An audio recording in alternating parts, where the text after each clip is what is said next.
2024లో వేసిన ఒక్క ఓటుతో మీ రాత మారిందా లేదా అని చంద్రబాబు గారు ధైర్యంగా అడుగుతున్నారు. మరి నిజంగానే మీరు అక్కడ నివసించే పౌరులు కదా, మీకు ఆ తలరాత మారిందా లేదా?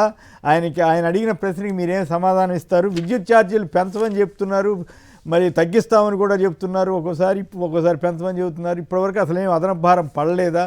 సో ఈ రెంటి మీద మీ విశ్లేషణ ఏమిటి? ముందుగా మీ తలరాత మారిందా లేదా? ఈనాడులో ఆసక్తికరంగా పెట్టారు హెడ్డింగ్, అందుకని మీ రాత మారిందా లేదా అని అడుగుతున్నారు. తలరాత మారిందండి. గ్రామీణ ప్రజల జీవితాలు చిన్నభిన్నం అవుతున్నాయి. ఆర్థిక వ్యవస్థ సర్వనాశనం అయింది. వ్యవసాయ రంగాన్ని నిర్లక్ష్యం చేశారు.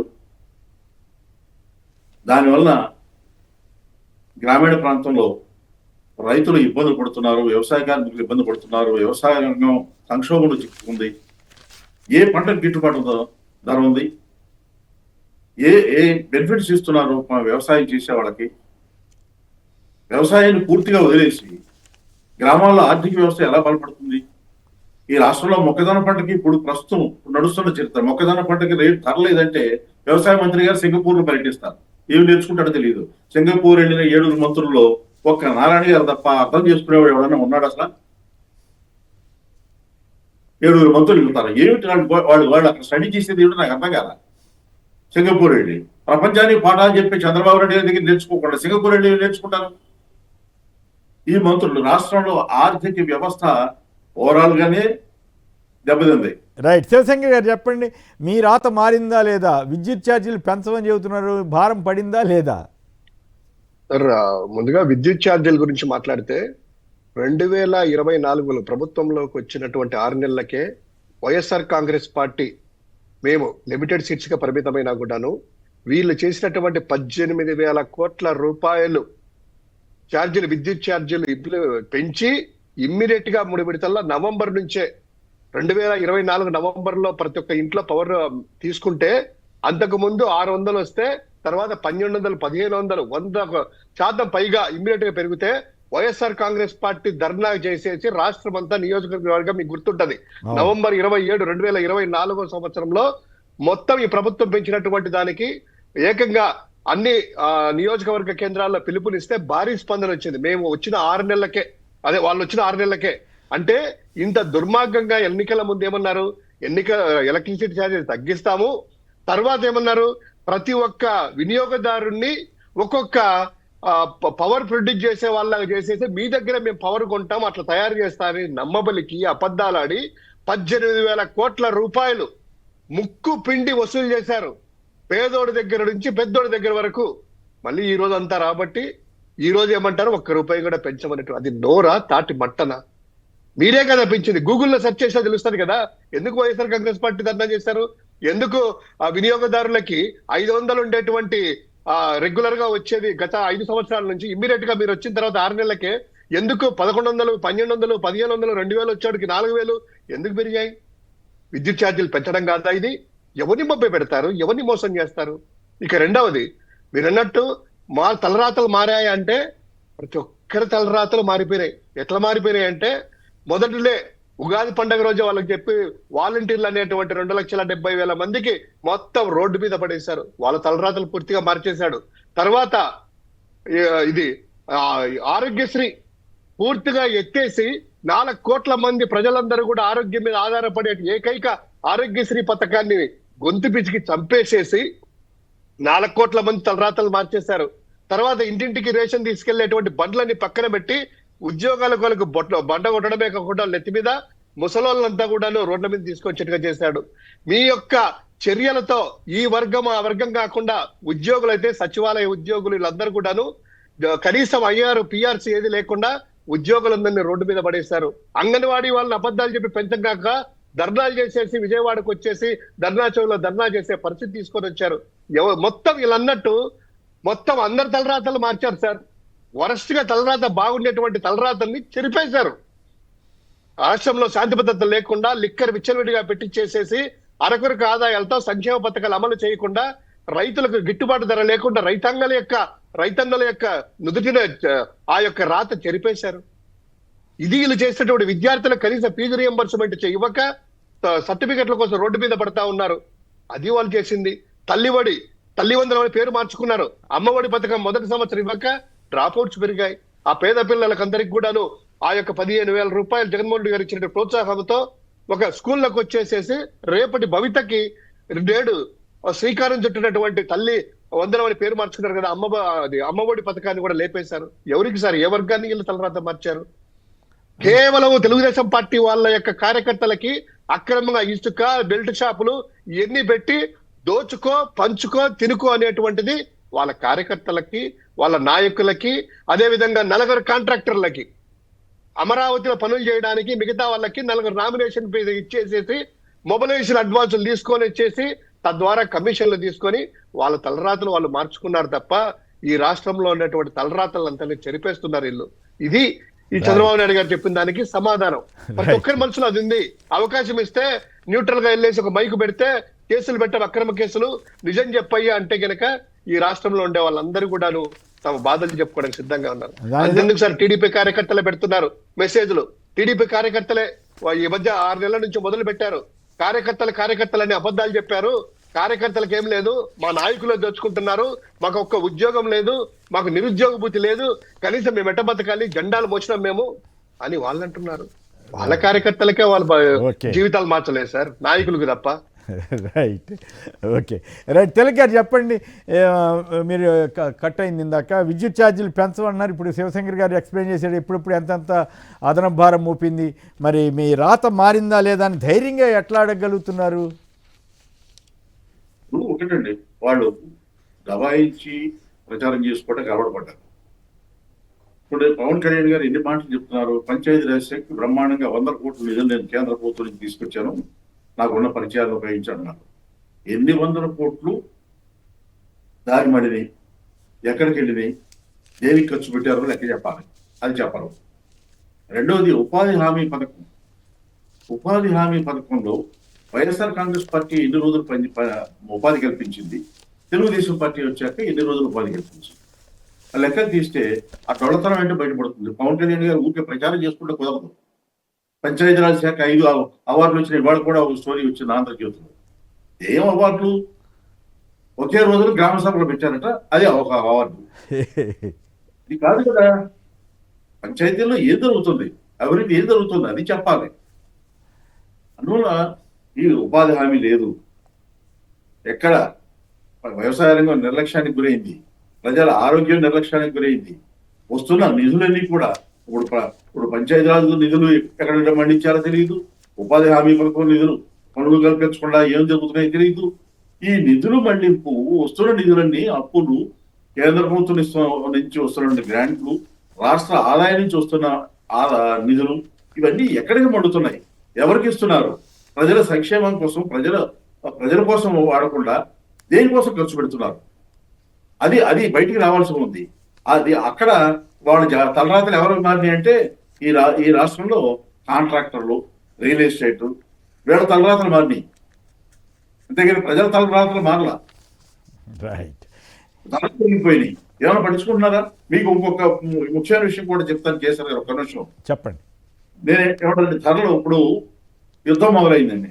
ఈ రాష్ట్రం నుంచి ఎగుమతులు చాలా ఆగిపోయినాయి. అది రొయ్యలు కానివ్వండి, ఇంకోటి సముద్ర ఉత్పత్తులు కానివ్వండి, లేదా కూరగాయలు కానివ్వండి, కోడిగుడ్లు కానివ్వండి. దాని ప్రత్యామ్నాయం ఏమైనా ఆలోచించారు? అసలు ఏమి పట్టించుకునే దాఖలా లేవు. తర్వాత మీకు గ్యాస్ సంక్షోభం వచ్చింది. రాష్ట్రంలో గ్యాస్ కొరత లేదని ప్రకటన ఇచ్చారు, కానీ కొరత లేదా? ఎక్కడ సప్లై సరిగ్గా జరుగుతుంది? మీరు గ్యాస్ డిస్ట్రిబ్యూటర్ దగ్గరికి వెళ్తే పైకి ఏం చెప్తున్నారు? లేదండి. కానీ కూర్చొని పర్సనల్ గా మాడితే ఏం చెప్తాం సార్, మేము చెప్పకూడదు కదా, కొరత ఉందని చెప్తున్నారు, ఇబ్బంది పడుతున్నారు. నేను ఈ ఒక మాట ఈ సందర్భంలో చెబుతున్నాను. కేసీ బేసిన్లో, కృష్ణా గోదావరి బేసిన్లో ఆ రోజున రాజశేఖర రెడ్డి గారు కూడా సోనియా గాంధీతో గొడవ పడ్డారు, ఎవడబ్బ సొమ్ముని పంచుకుంటారు ఇదంతా కూడా అని. గోదావరి బేసిన్లో ఉత్పత్తి అవుతున్నటువంటి మేజర్ బ్లాక్ ఒకటి ఉంది, D6. ఆ D6 లో ప్రపంచంలో అత్యధిక గ్యాస్ నిల్వ ఉన్నటువంటి ప్రాంతాల్లో అదొకటి. ఇక్కడ ఉత్పత్తి అయ్యే ఆయిల్ కానీ గ్యాస్ కానీ కేంద్ర ప్రభుత్వానికి వెళ్ళే వాటాలో 50% రాష్ట్రానికి రావాలి. ఎందుకు రావట్లేదు? కేంద్రంలో మీరు భాగస్వామి కదా, ఎన్డీఏలో మీరు భాగస్వామి కదా. ఈ రాష్ట్రంలో గ్యాస్ సంక్షోభం వచ్చినప్పుడు, పశ్చిమాసియా యుద్ధం వల్ల మీరు ఎందుకు గ్యాస్ అడగరు? 50% మాకు ఇవ్వమని చెప్పి ఎందుకు అడగరు? మోడీ గారంటే భయమా, లేకపోతే రాష్ట్ర ప్రజలంటే నిర్లక్ష్యమా? గ్యాస్ ఇవ్వకపోయినా, తిండి పెట్టకపోయినా, వాళ్ళ మీద పన్నులు ఇచ్చినా, బాధినా, ఏ కరెంట్ ఛార్జీలు బాధినా మాట్లాడరు. వాళ్ళని పట్టించుకునే నిన్నెవరో సోషల్ మీడియాలో జోకేశారు, అన్నిటికీ అన్నా క్యాంటీన్లని సమాధానం ఇస్తున్నారంట. ఏదడిగినా ఆడబిడ్డ నిధి ఏది, నెలకు 1500 అంటే అన్నా క్యాంటీన్, అట్లా ప్రతిదానికి అది చెబుతున్నారంట. ఇప్పుడు పెద్ద ప్రచారం చేస్తున్నారు. భువనేశ్వర్ గారు 76 కోట్లు ఇచ్చారు. 76 లక్షలు 76 లక్షలు 76 లక్షలు మంచిదే. ఆవిడ అభినందించాలి. అధికారం లేనప్పుడు ఎందుకు ఇవ్వలేకపోయారు, అధికారం ఉన్నప్పుడు ఎందుకు ఇస్తున్నారు? ఏంటి దీంట్లో మర్మం? మళ్ళీ దీనికి వెళ్ళారు మీరు. అధికారం ఓకే, అధికారం ఉన్నప్పుడు ఆ సంతోషం ఉంటుంది కదా తిలక్ గారు, మీరు కూడా దాన్ని అభ్యంతరం పెడితే ఎట్లా? ఎక్కడి నుంచి వస్తాం సడన్ గా? ఆ ఉదార స్వభావం వచ్చింది అంటారు. అప్పుడు అంతకుముందు అమరావతి ఉద్యమం అప్పుడు బంగారు గాజులు కూడా ఇచ్చారు కదా ఆవిడ. మళ్ళీ ఎక్కడికి వెళ్ళి అవడం జరిగింది కదా. అది మళ్ళీ వేరే ఇష్యూ మీరు చెప్పేది. రైట్, గ్రోత్ ఇంజన్గా అమరావతి అంట. ఈ ఓ పక్కన ఈ బిల్డింగ్లకి శాసనసభ ఉంటే ఇంకోటి కడుతున్నారు, కట్టి 798 కోట్లు సివిల్ పనులకి ఖర్చు పెట్టడం ఏంటి, ఆ 47,000 కోట్ల అప్పులు తీసుకురావడం ఏంటి, క్వాంటమ్ వ్యాలీ పేరుతోటి 1200 కోట్లు అక్కడితో ఆగు, మళ్ళీ సివిల్ పనులు అని మళ్ళీ ఏం చేస్తారు, ఇవన్నీ ఇన్ని వేల కోట్లు ఖర్చు పెట్టడం ఏంటి, మళ్ళీ ఐకానిక్ బ్రిడ్జ్ అంట, ఆల్రెడీ ఒకటి కొత్తది రెడీ అవుతుంది కదా ఈ వెస్ట్రన్ బైపాస్ మీద, మళ్ళీ ఇంకోట ఏంటి? శివశంకర్ గారు చెప్పండి, ఈ రకంగా అయితే గ్రోత్ ఇంజిన్ అవుతుందా అమరావతి? అప్పుల బారిన పడితే అమరావతి అనేది వైఎస్ఆర్ కాంగ్రెస్ పార్టీ ఇప్పుడు వ్యతిరేకించలేదు. వాళ్ళు పదే పదే ఏ మాట అది అంటారు కాబట్టి చెప్తున్నాం ముందే. అమరావతి గ్రోత్ ఇంజన్ కాదు, అమరావతి అనేది గుదిబండ. ఈ రాష్ట్రానికి, ఈ ప్రజలకి భవిష్యత్తులో గుదిబండగా మారిపోతుంది. మీరు అన్నట్టు ఆల్రెడీ భవనాలు ఉన్నాయి కదా సార్, అసెంబ్లీ ఉంది, సెక్రటేరియట్లు ఉన్నాయి, శాశ్వత భవనాలు అనేసి మళ్ళీ 14,000 రూపాయలు స్క్వేర్ ఫీట్ కి తీసుకెళ్లేసి అంత కట్టాలి. ఈ రోజు 780 కోట్ల రూపాయలు సివిల్ పనులకు అంటారు. ఎందుకంటే సార్, దోచుకోవడానికి ఏకైక మార్గము సివిల్ వర్క్ ఉంటుంది. అంటే మొత్తము మట్టి తీయడము, తర్వాత ఇదిను సిమెంట్ ఏదైనా కూడా నాసిరకం వేసినా, లేకపోతే కనుక 2,000 రూపాయలు కన్స్ట్రక్షన్ కాస్ట్ స్క్వేర్ ఫీట్ కి వచ్చినా 14,000 రూపాయలు తీసుకోవడం కానీ, దోచుకోవడానికి ఎక్కువ సివిల్లో ఉంటది. సో ఆ విధంగా ఈ సివిల్ సంబంధించినటువంటిది అధికంగా ఇచ్చేసేసి చేస్తున్నారు. ఇక మీరు అన్నారు కదా ఈ టెంపరీ సచివాలయం వాళ్ళు అంటారు, ఆ బిల్డింగ్ తీసి అక్కడికి మూవ్ చేస్తామని. అదేమన్నా రేకుల గుడిసితో కట్టారా? అది కూడా దగ్గర 19,000 రూపాయలు స్క్వేర్ ఫీట్ మీరు కట్టుకోనే కదా అక్కడికి వెళ్ళింది. అక్కడ ఇప్పుడు ప్రస్తుతం రన్నింగ్ లో ఉన్నాయి కదా, వాటిని ఏమన్నా రేకుల గుడిసెలో, లేకపోతే కనుక పాకనో, లేకపోతే బోధ కొట్టమో, గుడిసెలు అంటారు, రాయలసీమలో కొట్టాలంటారు, బోధలో వేసేసి లేదా తాటాకులతో కట్టడం, అట్లాంటివి కాదు కదా. ఎందుకు ఈ టైంలో ఇంత అప్పు చేసేసి దగ్గర 8%, 12% వేలానికి వెళ్ళి బాన్లకు వెళ్ళేసి ఈ రాష్ట్రాన్ని పూర్తిగా తాకట్టు పెట్టి, అన్ని ప్రాంతాల వారిని తాకట్టు పెట్టి, ఈ ప్రాంతంలో మీకు ఎందుకంత ఇంట్రెస్ట్? మన దగ్గర డబ్బులు ఉన్నాయి, డబ్బులుంటే పెట్టుకోండి కర్త. మళ్ళీ ఎల్లో మీడియా ఏం రాస్తా ఉంది మీరు గమనించారా లేదా? క్లోజ్లోగా ప్రజలందరూ కూడా మైండ్కే పడతా ఉంది. HPAP అంట. ఏంద్రబ్బా HPAP అనేసి పదాలు కూడా ఏంద్రా అంటే కనుక హిమాచల్ ప్రదేశ్ లో ఆర్థికంగా పూర్తిగా పోయిందంట. మంత్రి ఉద్యోగాలు వీళ్ళది ఐరాబ్స్ అందరికి కూడా, అఫీషియల్స్ అందరికి కూడా ఉద్యోగుల జీతాలు కూడా కట్ చేస్తుంది 50%. కొద్ది నెలల పాటు ఈ రాష్ట్ర పరిస్థితి ఎలా ఉంది అంటూనే ఇమ్మీడియట్ గా చూడండి బోర్డు లెటర్స్ ఉండే. ఆంధ్రప్రదేశ్ పరిస్థితి కూడా అంతే, ఇక్కడ కూడా అప్పులు లేకుంది, అప్పులకి వెళ్ళేది గడవలేదు. అంటే భవిష్యత్తులో ఏ సంక్షేమ పథకం అమలు చెయ్యము, భవిష్యత్తులో ఉద్యోగుల జీతాలకు పెంచము, ఉండేది కట్ చేస్తామని ఒక వార్నింగ్ ఇస్తా ఉన్నారు. మరి అలాంటి పరిస్థితి ఉన్నప్పుడు ఎందుకు దీని మీద ఇలా కడుతున్నామని అదే పత్రిక ఎందుకు రాయదు? ఆంధ్రప్రదేశ్ ఆర్థిక పరిస్థితి హిమాచల్ ప్రదేశ్ లా ఉందని రాశారు. అలాంటప్పుడు దగ్గర ఇప్పటికే 80,000 కోట్ల రూపాయలు, అంటే 60,000 కోట్ల రూపాయలు పనులు జరుగుతా ఉన్నాయి. మొబిలైజేషన్ అడ్వాన్సులు ఇచ్చారు, తీసుకుంటున్నారు. మట్టి ఎత్తడము, వర్షం పడితే నీళ్లు దొరకడము, కంప చెట్లు పెరిగితే కట్ చేయడము, దాని మీద 100 కోట్ల రూపాయలు తీసుకుంటా ఉన్నారు కదా. ఈ రోజు గ్రోత్ ఇంజిన్ ఎలా అవుతుంది చంద్రబాబు నాయుడు గారు? అమరావతి గురించి మీరు రియల్ ఎస్టేట్ వ్యాపారం చేస్తా ఉన్నట్టుంది. వైజాగ్ వెళ్ళి అమరావతిని పొగుడుతా ఉన్నారు. Vizag is the growth engine. ఇప్పటికీ అప్పటికి ఎప్పటికీ చెప్తున్నాము, Vizag is the growth engine.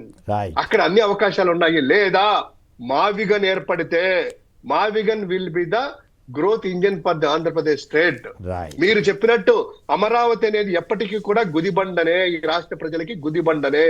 Right. Tilak గారు చెప్పండి, ఏమిటి ఈ రకంగా ఖర్చు పెడతాం ఏంటి, 100 కోట్లు ఖర్చు పెట్టడం ఏంటి, 1000 కోట్లు అప్పులు తీసుకురావటం ఏంటి, ఇదంతా రాష్ట్ర ప్రజలందరి మీద భారం పట్టడం ఏంటి? నిన్న రాయలసీమ వాళ్ళంతా మా ప్రాంతంలో వచ్చే ఆదాయం కూడా తీసుకెళ్ళి అమరావతిలో ఖర్చు పెడతారని వాళ్ళు అడగటం ఏమిటి? సో ఈ పరిణామాలు ఇట్లా సాగాల్సిందేనా? మరి ఇది గ్రోత్ ఇన్ని అప్పులు చేస్తూ గ్రోత్ ఇంజిన్ ఎట్లా అవుతుంది? ఈ బిల్డింగ్ల కన్స్ట్రక్షన్ లో కమిషన్లు వస్తాయండి. కాంట్రాక్టులు ఇవ్వడం మీద, కన్స్ట్రక్షన్ యాక్టివిటీ పెంచడం మీద వాళ్ళు చాలా స్పీడ్ గా ఉన్నారు. అంతేగాని ప్రజల సంక్షేమం, రైతుల సంక్షేమం వీటి గురించి వాటిలో వచ్చే కమిషన్ ఉండవు. ఆదాయం ఇప్పుడు గ్రోత్ ఇంజిన్ అంటున్నారు ఓ పక్కన, ఇంకో పక్కన ఆంధ్రజ్యోతి ఈనాడు హిమాచల్ ప్రదేశ్ తో కంపేర్ చేస్తాను. హిమాచల్ ప్రదేశ్ ఆంధ్రప్రదేశ్ ఒక పోలికి చెప్తాను, కేసర్ గారు. ఓకే. హిమాచల్ ప్రదేశ్ లో 2025-26 ఒక ఆర్థిక సంవత్సరంలో 40,000 కోట్ల అప్పు చేశారు. దీంతో ఆ రాష్ట్రం అప్పు 1,00,000 కోట్లకి వెళ్ళింది. దానివల్ల ఏమైంది? రెవెన్యూ డెఫిసిట్ గ్యాప్ ఫిలప్ చేయడం కోసం కేంద్ర ప్రభుత్వం ఇచ్చే నిధులు ఆపేసింది. ఆపేయడంతో అక్కడ ఆర్థిక సంక్షోభం వచ్చి వాడు జీతాలు కట్ చేస్తారు. మీరు ఆంధ్రజ్యోతిలో ఏం రాస్తారు? 50,000 మంది అవుట్ సోర్సింగ్ కాంట్రాక్ట్ ఉద్యోగుల్ని జగన్ ప్రభుత్వం నియమించింది. వాడు ఎక్కడున్నారో కూడా తెలియదు, కానీ వాడు కూడా జీతాలు తీసుకున్నారు. జీతాలు ఎట్లా ఇస్తున్నావు, ఎక్కడున్నారో తెలియకపోతే?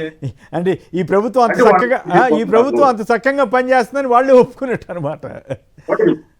వాళ్ళకి తీసేయబోతున్నారు, ఇండైరెక్ట్లీ హింటెడ్. అది కూడా ఉంది. కరెక్ట్ కాదుగా, ప్రభుత్వం సమర్థత అక్కడే బయటపడిపోతుంది. అంత అసమర్థంగా ఉందా ప్రభుత్వం?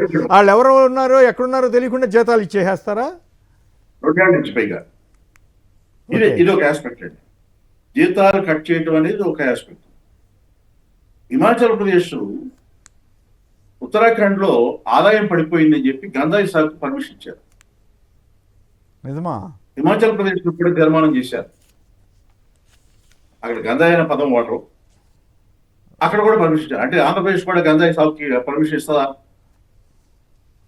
ఈ రకమైన ఆలోచనలు చేస్తారా? జీతాలు కట్ చేయడం. మీరు జీతాలు కట్ చేస్తాం అంటున్నారు, మీరు విమానాలు ఎందుకు ఆపరు?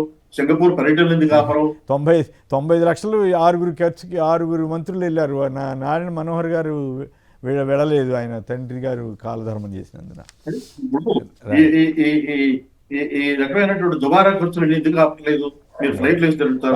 దుబారా ఖర్చు ఇది కాదంట, ఇది దుబారా కాదంట. సంక్షేమ పథకాల్లో దుబారా జరుగుతుందంట, అమరావతి దుబారా కాదంట, ఇంకెక్కడో ఉద్యోగస్తుల జీతాల్లో దుబారా జరుగుతుందంట. జీతాలు పెంచకుండా ఇప్పుడు పిఆర్సీ అవి వేయకుండా చేయటం కోసం అనమాట ఇవన్నీ కూడా.